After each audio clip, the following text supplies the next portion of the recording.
Hello everyone, welcome to the channel economic lots. आज हम discuss करेंगे about the concept of demand. Basically हमारा demand का concept क्या होता है कि किसी भी कमोडिटी की कितनी यूनिट्स को एक कंज्यूमर परचेज करने के लिए रेडी है एट द डिफरेंट प्राइसेस। अब हम डिस्कस करेंगे डेफिनेशन ऑफ डिमांड। बेसिकली जो अब हम डेफिनेशन ऑफ डिमांड डिस्कस करेंगे वो डेफिनेशन दी थी प्रोफेसर मेयर्स ने।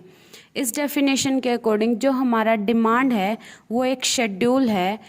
जितनी भी कमोडिटी एक कंज्यूमर परचेज करेगा at different prices with in a certain time period, उसे ही हम बोलते हैं demand. Now further we will discuss about the several factors which impact the demand of a commodity. इसमें हम फर्स्ट फैक्टर क्या लेते हैं, price of the on commodity.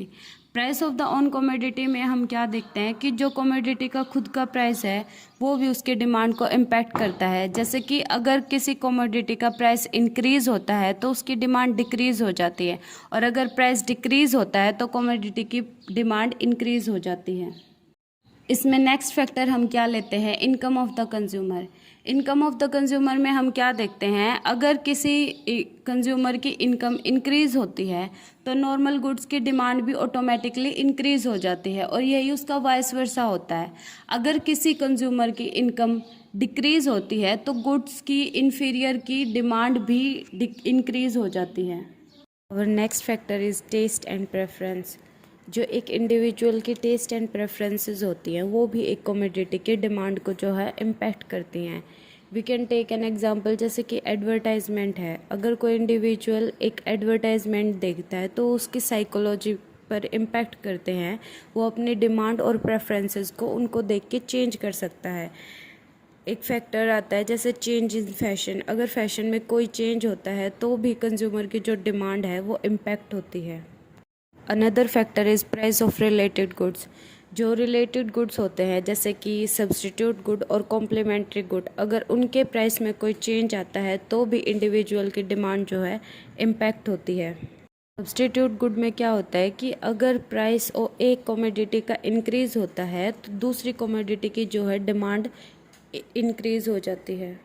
और कॉम्प्लीमेंट्री गुड में क्या होता है कि अगर एक कमोडिटी का प्राइस डिक्रीज़ होता है तो जो दूसरी कमोडिटी होती है कॉम्प्लीमेंट्री गुड की, उसकी डिमांड इंक्रीज़ हो जाती है। अगला होता है हमारा पॉपुलेशन। अगर किसी एक लोकेशन की पॉपुलेशन ज़्यादा है तो चांसेस है कि कमोडिटी की डिमांड भी ज़्यादा हो, और अगर पॉपुलेशन ही कम है एक लोकेशन की तो पॉसिबिलिटी है कि हमारी कमोडिटी की डिमांड भी कम हो। नेक्स्ट फैक्टर हम लेके चलते हैं एक्सपेक्टेशन ऑफ द कंज्यूमर। अगर एक कंज्यूमर ये एज्यूम कर लेता है, ये एक्सपेक्ट करता है कि इन फ्यूचर किसी एक कमोडिटी की जो अवेलेबिलिटी है वो डिक्रीज़ होगी तो वो उसकी डिमांड ऑटोमेटिकली इंक्रीज़ कर देता है। और अगर एक कंज्यूमर सोचे कि इन फ्यूचर इस कमोडिटी का प्राइस हमारा डिक्रीज़ हो सकता है तो वो उसकी डिमांड ऑटोमेटिकली डिक्रीज़ कर लेगा।